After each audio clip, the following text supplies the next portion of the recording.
नमस्कार, news our के खास कार्यक्रम में आपका स्वागत है। मैं हूं आपके साथ तरुणा। आज हम 4 बड़ी खबरों में सबसे पहले बात करेंगे प्रधानमंत्री नरेंद्र मोदी की, जहां पीएम मोदी ने 71,000 करोड़ को वीडियो कॉन्फ्रेंसिंग के जरिए ज्वाइनिंग लेटर बांटे हैं। वहीं दूसरी खबर में बात करेंगे दिल्ली की, जहां दिल्ली में अगले साल 2025 में विधानसभा के चुनाव होने वाले हैं। 17 सीटों वाली विधानसभा का चुनाव इस बार खास है। हम बात करेंगे संगम नगरी प्रयागराज की, जहां 13 जनवरी 2025 में महाकुंभ शुरू होने वाला है। ऐसे में महाकुंभ की तैयारियां तेज हो गई है और जमकर की जा रही है। और चौथी और आखिरी खबर में बात करेंगे उत्तर प्रदेश के पीलीभीत में स्थानीय पुलिस और पंजाब पुलिस की संयुक्त टीम ने तड़के मुठभेड़ के बाद उन 3 आतंकियों को मार गिराया। तो आइए शुरू करते हैं 4 बड़ी खबरें।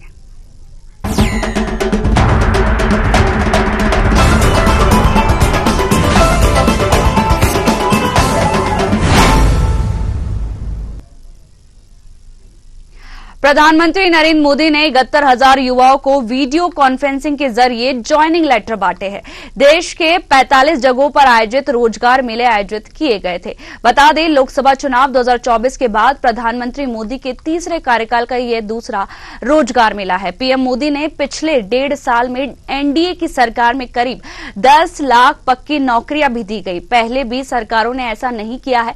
वहीं आज युवाओं के लिए नए अवसरों का निर्माण हो रहा है। रोजगार मेले की शुरुआत 2022 में हुई थी। अब तक 14 मेलों में 9.22 लाख से ज्यादा युवाओं को नौकरी दी जा चुकी है। इससे पहले आखिरी रोजगार मेला 29 अक्टूबर को आयोजित किया गया था, जिसमें 51,000 से ज्यादा लोगों को ज्वाइनिंग लेटर बांटे गए थे। मैं 13 भाषाओं में भर्ती परीक्षाएं देने का विकल्प दे रही है। बॉर्डर जिले के युवाओं को ज्यादा मौका देने के लिए हमने उनका कोटा बढ़ा दिया है। आज बॉर्डर एरिया के युवाओं को पक्की सरकारी नौकरी देने के लिए विशेष भर्ती रैलियां की जा रही हैं। आज ही यहां सेंट्रल आर्म पुलिस फोर्सेस में 50,000 से ज्यादा युवाओं को भर्ती का नियुक्ति पत्र मिला है। मैं इस सभी नौजवानों को विशेष रूप से अपनी शुभकामनाएं देता हूं। वहीं इस पर ज्यादा चर्चा के लिए वरिष्ठ पत्रकार आदित्य नारायण उपाध्याय जी जुड़ गए। आदित्य नारायण जी, आपका बहुत बहुत स्वागत है न्यूज आवर पर। सबसे पहला सवाल कि दिल्ली में विधानसभा चुनाव होने वाले हैं और पीएम मोदी ने 71,000 लोगों को ज्वाइनिंग लेटर बांटे हैं।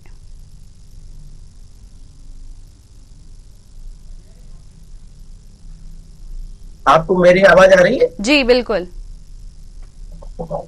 अच्छा, ये अच्छी बात है। रोजगारों के लिए सरकार को काम निश्चित तौर पर करना चाहिए। और पिछले ये जो विगत लोकसभा चुनाव के परिणाम के बाद में निश्चित तौर पर यदि सरकार को ऐसा लगता है कि रोजगारों को रोजगार देना जरूरी है तो बहुत अच्छी बात है। लेकिन इस सब में ध्यान देने योग्य ये बात है, प्रधानमंत्री ने स्वयं अभी आपने जो दिखाया, उन्होंने कहा कि 71,000 में से 50 तो आर्म फोर्सेस की नौकरियां हैं। जी, यानी कि क्या है कि आप के जितने भी बेरोजगार पढ़ाई करते हैं या नौकरी की तैयारी करते हैं, उसमें से 1% भी ऐसे नहीं होते जो आर्म फोर्सेस के लिए तैयारी करते हैं। आर्म फोर्सेस के लिए मुश्किल इलाके ऐसे हैं जैसे मध्य प्रदेश में भिंड और चंबल का एरिया है, या कुछ रीवा से जुड़ा हुआ कुछ एरिया है। और ऐसे ही जो है देश हरियाणा है, पूरे देश में हरियाणा और पंजाब बहुत ज्यादा इस मामले में वहां के युवा सक्रिय रहते हैं। लेकिन यदि 71,000 में से 50,000 आर्म फोर्सेस की ये वैकेंसियों का नियुक्ति पत्र है तो निश्चित तौर पे 71,000 का आंकड़ा जो है वो भ्रम पैदा करने वाला है।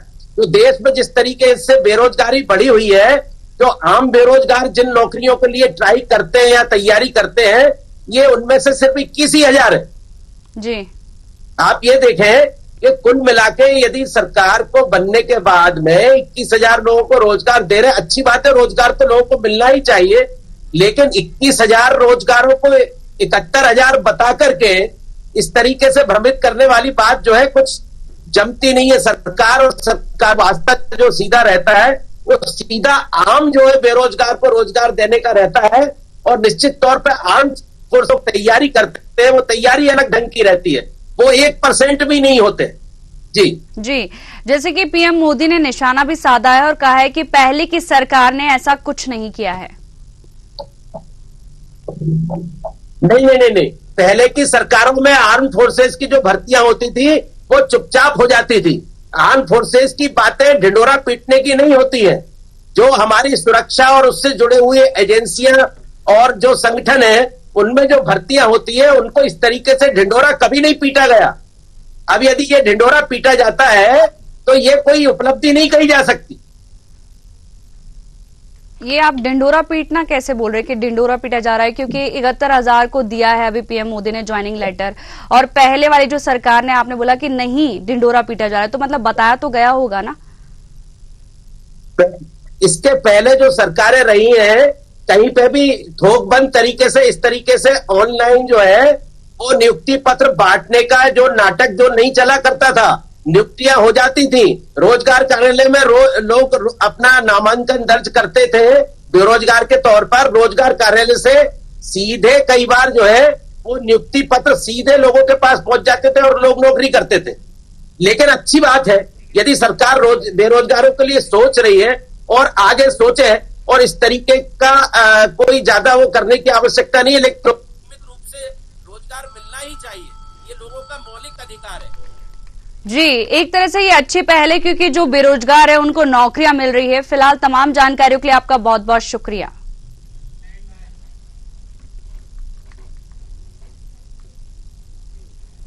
दिल्ली में अगले साल 2025 में विधानसभा के चुनाव होने वाले हैं, जहां अभी आम आदमी पार्टी की सरकार है। 70 सीटों वाली विधानसभा का चुनाव इस बार खास है। दरअसल चुनाव से पहले एक बड़े घटनाक्रम के बाद केजरीवाल को दिल्ली के मुख्यमंत्री की कुर्सी छोड़कर अपनी पार्टी की आतिशी को सीएम बनाना पड़ा था। अब अरविंद केजरीवाल फिर विधानसभा चुनाव की तैयारियों में जुटे हैं, लेकिन उनकी कार्यशैली सवालों के घेरे में है। सवाल यह है कि केजरीवाल की कट्टर ईमानदार छवि पर ग्रहण लग गया है, अपने आदर्शों और मूल्यों को तिलांजलि दे दी है। सत्ता के लिए हर तरह के समझौते किए, भ्रष्टाचार के अनगिनत आरोप भी लगे हैं केजरीवाल पर। दिल्ली का लचर प्रशासन केजरीवाल ने सिर्फ लोक लुभावन वादों का सहारा लिया है। पिछले 5 साल में दिल्ली में कोई सुधार नहीं हुआ। प्रदूषण, ट्रांसपोर्ट, साफ सफाई हो और यमुना प्रदूषण जैसे कई मुद्दे छाए रहे हैं दिल्ली के अंदर। बता दें कि विधानसभा चुनाव से पहले केजरीवाल सरकार नई नई घोषणाएं कर रही है, साथ ही जो जनता को लुभाने का प्रयास किया जा रहा है। वहीं जो दिल्ली का लचर प्रशासन है और केजरीवाल की टकराव की राजनीति भी देखने को मिल रही है। वहीं बता दें कि 70 सीटों वाली विधानसभा का चुनाव इस बार खास है। दरअसल चुनाव से पहले एक बड़े घटनाक्रम के बाद केजरीवाल को दिल्ली की मुख्यमंत्री की कुर्सी छोड़कर अपनी पार्टी की आतिशी को सीएम बनाना पड़ा था। लेकिन अरविंद केजरीवाल इस बार विधानसभा चुनाव की तैयारियों में जुटे हुए हैं और कार्यशैली के घेरे में भी है। और सवाल ये भी है कि केजरीवाल की कट्टर ईमानदार छवि पर ग्रहण लग गया है, अपने आदर्श और मूल्यों को तिलांजलि दे रहे हैं।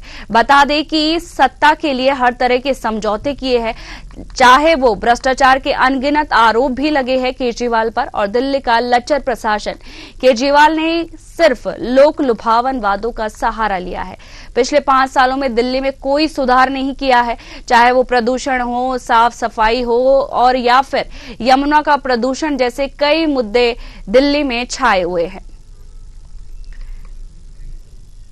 बता दें कि जो अरविंद केजरीवाल है वो विधानसभा चुनाव से पहले एक्टिव मोड में नजर आ रहे हैं, साथ ही वो जनता को लुभाने से पहले कई घोषणाएं की है। अभी जैसे वो महिला सम्मान योजना हो या संजीवनी योजना हो, महिलाओं के खाते में पैसे डालने हो और साथ ही जनता का मन जीतना हो, उसके लिए लगातार अरविंद केजरीवाल प्रयास कर रहे हैं और प्रयासरत भी है। और उनका जो ये प्रयास है वो लगातार जारी है और जनता को साधने की पूरी कोशिश कर रहे हैं अरविंद केजरीवाल।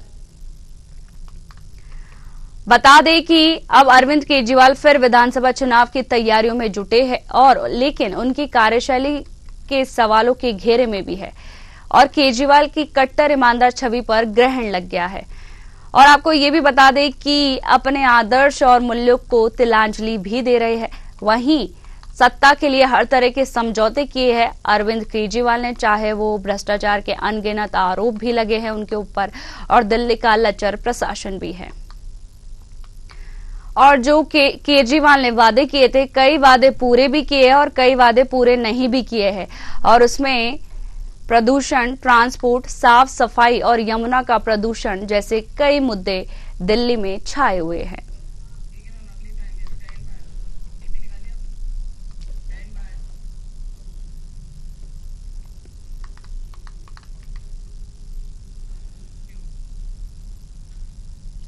संगम नगरी प्रयागराज में 13 जनवरी 2025 से महाकुंभ शुरू होने वाला है। ऐसे में तैयारियों भी जमकर की जा रही है। महाकुंभ के कामों की हकीकत देखने के लिए आज सीएम योगी ग्राउंड पर उतरे हैं। उन्होंने प्रयागराज व्यवस्थाओं को परखा है और सीएम योगी ने सबसे पहले अरेल में बन रही टेंट सिटी का निरीक्षण किया, वहां की सुविधाओं की जानकारी ली और सीएम योगी ने काम में देरी होने पर अफसरों पर नाराजगी जाहिर की है। इस दौरान मेला अधिकारी विजय किरण आनंद समेत अन्य अधिकारी मौजूद रहे। सीएम योगी ने सुबदेरगंज सेतु और मंडल के सबसे बड़े एसआरएन हॉस्पिटल का निरीक्षण किया। योगी ने सभी विभागों के अफसरों की मीटिंग भी बुलाई है। वहीं इस पर ज्यादा जानकारी के लिए हमारे साथ प्रयागराज से संवाददाता नन्हे सिंह जुड़ गए हैं। नन्हे सिंह, संगम नगरी प्रयागराज में महाकुंभ को लेकर तैयारियां तेज हो गई है और एक ही हफ्ते में चौथी बार सीएम योगी आदित्यनाथ तैयारियों का जायजा लेने पहुंचे हैं। बताना चाह रहा हूं, संगम नगरी प्रयागराज आज मुख्यमंत्री योगी आदित्यनाथ पहुंचे। आज हमने कुछ परेड में जिस तरह देखा जाए, यहाँ कई घाटों का निर्माण चल रहा है। यहाँ संगम क्षेत्र में जो त्रिवेणी मार्ग है और यहाँ जो कॉरिडोर बन रहा है वो पूरे तरह से कंप्लीट नहीं है, उसकी जो है निगरानी सिटी में गए और सभी का उन्होंने समय डेट डिसाइड किया। डेट डिसाइड के बाद जो अभी तक डेट था उसको डेट को बढ़ा दिया गया 5 जनवरी तक। सभी को जो है आवंटन, जमीन आवंटन के लिए निर्देश दिया गया है कि अभी अखाड़े हैं जो जमीन आवंटन नहीं हुआ है, इनकी जमीन को जो है 5 जनवरी तक आवंटन कर दिया जाए। इस तरह देखा जाए संगम नगरी के त्रिवेणी संगम में महाकुंभ लगेगा, टेंट सिटी लगेगा। टेंट सिटी अरेल घाट उन्होंने निरीक्षण भी किया। निरीक्षण के बाद उन्होंने अधिकारियों के ऊपर नाखुशी जताई। उन्होंने कहा कि इस तरह से कार्य जो धीमी चल रही है उसको जो है डेट बढ़ा दिया जाए, लेकिन आप लोग जो है समय से अपना काम पूरा करें। देखा जाए किस तरह से उत्तर प्रदेश के मुख्यमंत्री योगी आदित्यनाथ लगातार जो है 17 बार में 5वीं बार आ चुके हैं। दूसरी चीज देखा जाए, प्रयागराज के जो महाकुंभ लग रहा है, महाकुंभ में 40 करोड़ से ज्यादा जो श्रद्धालु आएंगे, उसकी तैयारी जो है पूरी तरह से यहाँ लेकिन तैयारी है, लेकिन अभी तक मुख्यमंत्री के हिसाब से अभी तक पूरी तरह से नहीं बैठ पाया है। जिस तरह से जो साधु संत है उनका जो अखाड़े हैं उनकी पेशवाई हो रही है, इतने संतों के बीच इतनी जाम लग रहा है। जब 40 करोड़ श्रद्धालु आएंगे तो उनकी संख्या में उनके देखते हुए जहाँ जो रूट डाइवर्ट होंगे तो काफी संख्या में जो असुविधाएं हैं, जो यहाँ पे रोड, नाली और जो घाट निर्माण है वो पूरी तरह से अभी तैयार नहीं है। लेकिन जो डेट दिया गया है 30 दिसंबर तक, कि हर हाल में किसी तरह से पूरे कार्य को कंप्लीट मिलना चाहिए। दूसरी चीज जो जमीन आवंटन की शिकायत साधु लगातार शिकायत करते, वो 5 जनवरी तक का उन्होंने समय दिया है कि 5 जनवरी तक किसी भी हाल में उनको जमीन आवंटन कर दिया जाए और सभी जो रोड है, जगह प्लेट बनाए गए हैं, जो पीपे का पुल बनाए गए हैं वो पूरी तरह से कंप्लीट हो।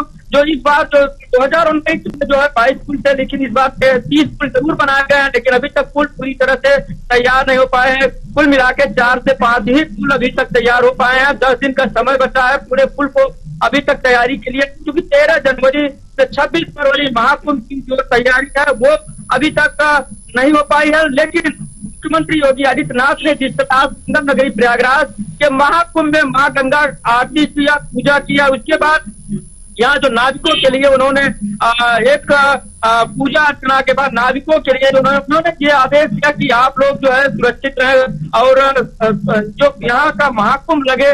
महाकुंभ में इस बार देखा जाए जो है प्लास्टिक मुक्त अभियान भी चलाया जा रहा है। यहाँ पे जो घाटों के पूरी तरह प्लास्टिक मुक्त का स्वच्छता अभियान है। तो इस तरह देखा जाए महाकुंभ में जो स्वच्छ, दिव्य और भव्य बनाने के लिए मुख्यमंत्री योगी आदित्यनाथ लगातार जो है यहाँ खुद मॉनिटरिंग कर रहे हैं और अधिकारियों को लगातार दिशा निर्देश दे रहे हैं। आज उन्होंने स्वयं कॉरिडोर को देखा और टेंट सिटी में गए और यहाँ उन्होंने जो है मीडिया सभागार को मीडिया को भी संबोधित करते उन्होंने कहा कि जो 30 दिसंबर तक अभी डेट हम लोगों ने बढ़ाया है, उनको समय दिया गया है, तो इस समय अभी कई कार्य हैं जो अभी तक पेंडिंग पड़े हैं, उसको कार्य को कराया जाए। दूसरी चीज देखा जाए, यहाँ जो कई घाट हैं और जो क्योंकि इस तरह से जो घाटों का निर्माण चल रहा है, जो कॉरिडोर बन चुका है वो भी अभी पूरी कंप्लीट नहीं है, उनकी तैयारियों का उन्होंने जायजा लिया। हालांकि बात किया जाए जो घाट है वो पूरी तरह से अभी तक इस तरह से माँ गंगा यमुना सरस्वती का जो पावन तट है वो जो है काम लेट लगा था, क्योंकि यहाँ पानी पूरी तरह से डूबा था। पानी डूबने के बाद यहाँ काम लगा और हालांकि लगातार जो है यहाँ जो ठेकेदार है, अधिकारी है, वो अभी काम पे निरीक्षण कर रहा है। निरीक्षण के बाद वो लगातार जो है काम पे दिशा निर्देश दे रहा है, काम भी तेजी से चल रहा है। लेकिन जो मुख्यमंत्री योगी आदित्यनाथ है उनके हिसाब से काम नहीं चल रहा है। उन्होंने कई अधिकारियों को फटकार भी लगाई, दिशा निर्देश दिए और उन्होंने सीधे सीधे कहा कि अब अधिकारियों को बख्शा नहीं जाएगा। 30 दिसंबर तक हर अधिकारी पूरे 5 जनवरी तक सभी संस्थों को जमीन आवंटन, जो जमीन आवंटन के बाद 5 जनवरी तक जितने भी चकट प्लेट हैं जो टेंटों में रोड जाते हैं वो पूरी कंप्लीट होना चाहिए। उन्होंने कई परियोजनाओं पे चर्चा की।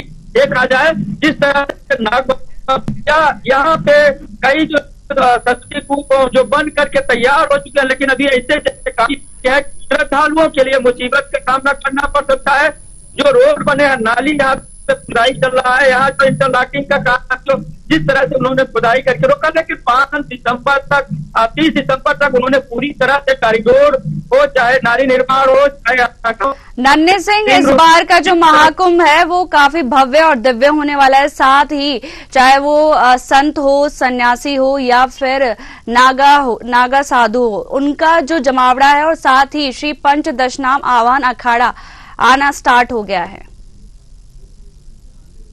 आह्वान अखाड़े का जो पेशवाई है वो पूरी तरह से पेशवाई भी हुई है। आह्वान साधु संत है, महामंडलेश्वर है, संत है, महंत है, पूरी धर्म ध्वजा के साथ, गाजे बाजे नगाड़ों के साथ, के घोड़े हाथियों के साथ जो है यहाँ प्रवेश किया। और प्रवेश के साथ साथ देखा जाए जिस तरह संतों का पूरी तरह से यहाँ छावनी में उनके प्रवेश करते समय काफी जो है यहाँ मुसीबतों का हालांकि सामना करना पड़ा, क्योंकि कई बोर्ड हैं जो अभी तक कंप्लीट नहीं है। उसमें जो है जब बैरिकेडिंग की गई थी तो यहाँ आने जाने वाले श्रद्धालुओं के लिए जो यहाँ पे जो नजदीकी जो यहाँ पे आवागमन होता था वो पूरी तरह बाधित रहा। हालांकि मुख्यमंत्री योगी आदित्यनाथ ने सभी कार्यों का स्वयं देखा और जितने अखाड़े थे उनसे भी उन्होंने कई अखाड़ों पे साधु संतों से मुलाकात हुई, बातचीत भी हुई और उनकी जो शिकायतों को उन्होंने आदेश भी दिए हैं।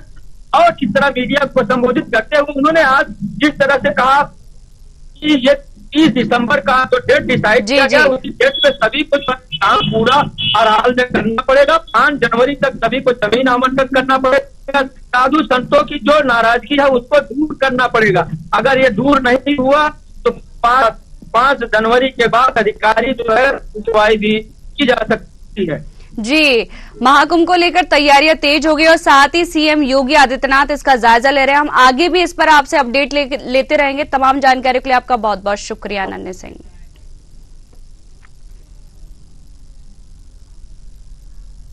उत्तर प्रदेश के पीलीभीत में स्थानीय पुलिस और पंजाब पुलिस की संयुक्त टीम ने तड़के मुठभेड़ के बाद उन 3 आतंकियों को मार गिराया जो गुरुदासपुर में पुलिस चौकी पर बम फेंकने की घटना में संलिप्त थे। ये 3 आतंकवादी खालिस्तानी कमांडो फोर्स नामक आतंकी संगठन से जुड़े हुए बताए जा रहे। इस मुठभेड़ में 25 साल के गुरविंदर वीरेंद्र और जसनप्रीत की जान गई है। बता दें कि ये तीनों पंजाब के गुरुदासपुर में पुलिस चौकी पर हमले के मामले में वांछित थे। पंजाब पुलिस इनकी तलाश में जुटी थी। तीनों की लोकेशन पीलीभीत के पूरनपुर में मिली है और मुठभेड़ में 2 सिपाही भी घायल हुए हैं। वहीं इस पर ज्यादा जानकारी के लिए हमारे साथ पीलीभीत से संवाददाता हरिओम वर्मा जुड़ गए। हरिओम, पुलिस ने उन लोगों को गिरफ्तार कर लिया है जो कि इसमें शामिल थे। मैं बताना चाहता हूं कि उन लोगों के साथ मुठभेड़ हुई थी, उनको जो है मुठभेड़ के दौरान गिरफ्तार किया गया, लेकिन जब उनके फायरिंग हुई थी, रात फायरिंग में उन पुलिस को भी गोली लगी जिससे 2 सिपाही को भी गोली लगी। वहीं बात की जाए इन आतंकवादियों की तो इनको जो है जब वो फायरिंग के दौरान जब ये घायल हो गए थे तब इनको पंजाब पुलिस, पीलीभीत पुलिस के द्वारा पूरनपुर CHC में ले जाया गया, जहां हालत खराब देखते हुए इनको पीलीभीत रेफर किया गया। वहां इलाज के दौरान इनकी मौत हो गई। जी हरिओम, 3 आतंकियों को तो गिरफ्तार कर लिया गया, इसके अलावा इसमें और भी शामिल थे? जी अभी जो है पुलिस कुछ इस मामले में बता नहीं रही है, केवल जांच की बात कह रही है कि इनका संरक्षणदाता कौन है और ये किस मकसद से पीलीभीत में आए हुए थे और इन्होंने कहां शरण ली थी पूरनपुर में। जी, तमाम जानकारियों के लिए आपका बहुत बहुत शुक्रिया। जी धन्यवाद।